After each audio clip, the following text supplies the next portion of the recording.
Well, thank you very much for your kind introduction. So let's start then. This presentation concerns both Aristotle's notion of right feelings and Husserl's account of intentional feelings and emotions as developed in their ethical writings, and it discusses these approaches in relation to each other. In particular, it focuses on the emotional states of philia and love, as well as the inherent relationship between affectivity and reason.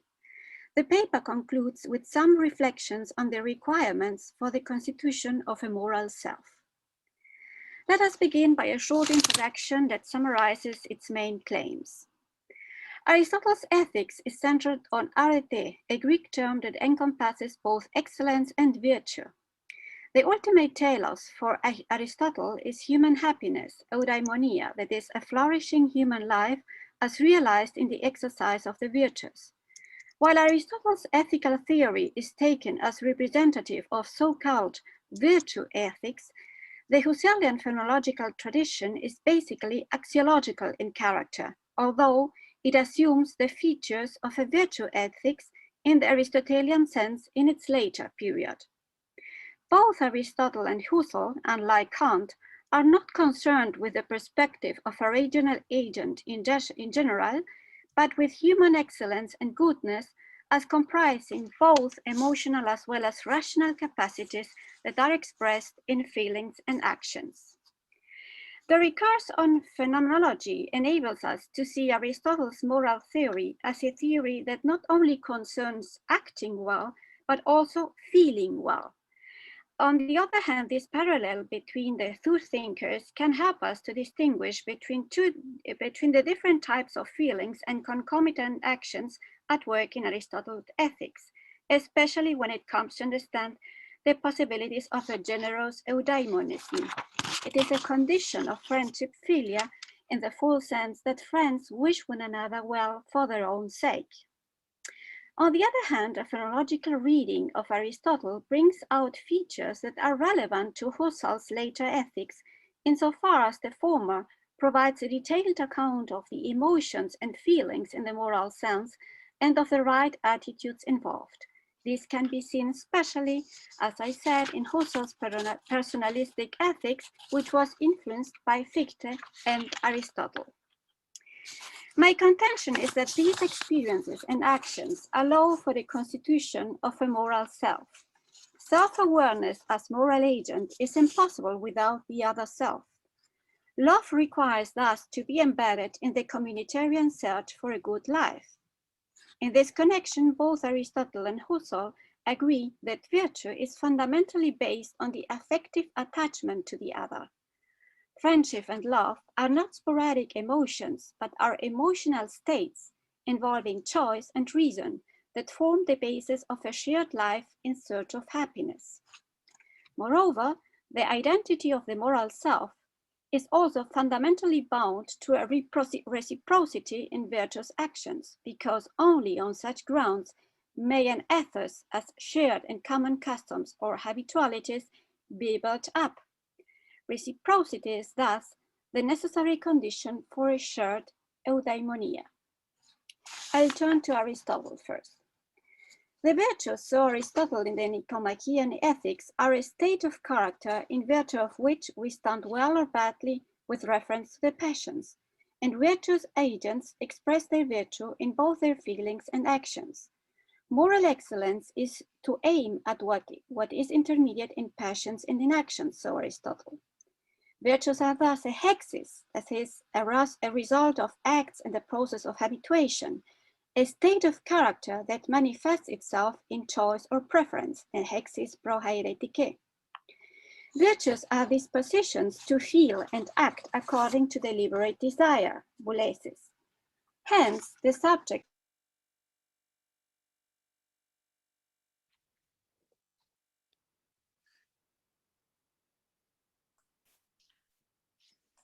I cannot hear you. Yeah, okay. Yes, your mic is gone. Oh, sorry. I switched it off without Don't worry. noticing it. Sorry very much. Don't worry. So now I repeat Okay. Last sentence, sorry. Okay. Virtues are dispositions to feel and act according to deliberate desire. Hence, the subject must have knowledge and he must choose. A choice is appropriate or hits the mean only if it is informed by practical reason. Accordingly, a virtue is a state concerned with choice, prohairetike, lying in a mean, mesoteti, relative to us, this being determined by logo, and in the way, by reason, and in the way in which the man of practical wisdom, Phronimos, would determine it. That was a quote of Aristotle in the Nicomachean Ethics. This means that correct judgment and correct emotions are both required. Emotions have an objectifying and value-positing function. They contribute to the determination of our goals and the actions conducive to them, and they endow them with an affective value. Hence, insofar as the disposition to carry out virtuous actions must be firmly anchored in the character of the agent, it must not arise from simple intentional feelings like pleasure or appetite, but from episodic emotions, such as love, generosity, and goodwill. These latter become a true trait of ourself through habituation and practice. Virtue combines thus the excellence of character and of practical reason. Aristotle includes affective attachment within the ethical sphere, as we heard today in the morning. Philia includes the very strongest affective relationships that human beings form. Friends are most necessary with a view to living, says Aristotle. They are the greatest of external goods. They are necessary and intrinsic parts of happiness. Aristotle defines friendship as a mutually acknowledged and reciprocal affection that exists between separate individuals who mutually respect and share an interest in each other on the basis of virtue. That is, they wish the other well for their own sake, pleasure, or utility. But love is not simply a feeling, philesis, it is rather a state of character, philia, a disposition involving choice. Love is therefore not a sporadic emotion, but an emotional state involving choice and reason. Philia forms the basis for a shared life, that is, a living together, going through time together. Moreover, the good man needs friends insofar as happiness is essentially a shared good. The effectiveness of philia is the product of joint action. Cooperation becomes education, such that each subject owes both their actions and their nobility to the other. This implies a generous view of extending one's own eudaimonia into the life of others. Eudaimonia as such is a self-sufficient good, something that is pursued for its own sake. Achieving this state requires excellent activity in accordance with the rational principle. But since perception or understanding is characteristic of the human life, and a friend is another self or an alter ego, the consciousness of a friend's life would be a kind of self-consciousness. The happy man, says Aristotle, needs to be conscious of the existence of his friend as well, unquote.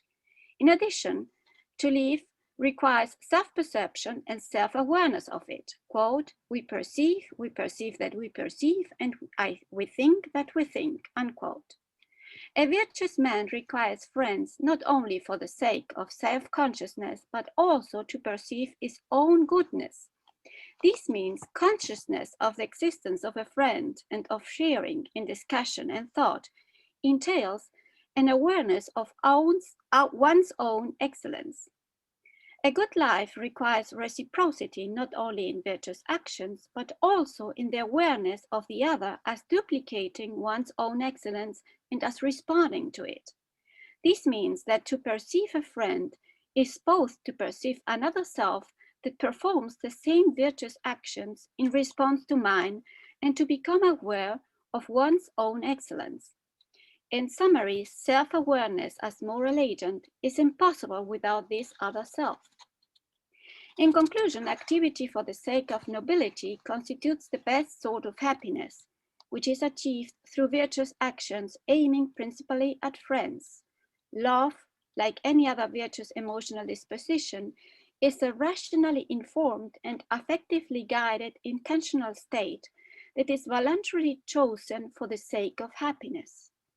Moreover, friendship grants us self-perception and self-awareness by combining altruistic and self-assertive features. Friendship is thus intrinsic and necessary not only to happiness, but also to the constitution of an individual self. Aristotle's concern with right feelings is taken up in Husserl's account of intentional feelings and emotions, which latter also addresses the motivations and justifications of feelings and actions in a moral sense. I come to Husserl's ethics. Husserl's early ethics from the 1910 to 1914 is characterized by a search for analogues to the forms and laws of the intellect and its acts. In the mid-20s, Husserl comes to see that this process of valuing already starts at the apperception of emotions aroused by the feelings of pleasure and displeasure, which in turn constitute the sensation material subjected to the valuing act. Thus, emotions and the most primitive sensations provide the material for basic objectivations, such that the positing of value begins at this very early genetic stage. It is in this period of 1919-20 that Husserl stresses the value of love. In fact, Husserl maintains the evident absolute validity of the categorical imperative in the sphere of willing, a principle which Husserl takes from Brentano and says, "Do the best that is attainable." But Husserl realizes that objective value has to be distinguished from the same value as an individual subjective value of love. The personal values of love, such as individual values, for example, the love for individual persons, make up, says Husserl, the biggest part of the values of an absolute ought. The absolute ought is that which is required for each individual's self-realization and true self-preservation. The call of the absolute ought consists in leading a purposeful and active life guided by truth, reason, and rightness, and in accordance with our best possible capacities as Aristotle demands. Love is therefore more than a feeling, since it involves choice. In case of conflict between them, the absolute values of love have priority over objective values, for to go against the former ones would amount to a self-betrayal. Husserl explicitly acknowledges a core of irrationality within the rationality of the absolute ought. Among the persons of my environment, my child is the closest to me, says Husserl. This irrationality affects existences and values, the irrational truth, the truth of being, which belong to those values that as absolute exceed any scale of values. What is missing in these writings is a systematic reflection on the relationship between reason and love. Husserl takes up this issue in his later writings on the ontology of spirit or of personal life, developing it in his Caeso articles from the early 1920s. He does not renounce to his formal theological ethics, but rather grounds it on an affective structure, the subjective values of love, and thus provides ethics with a material content.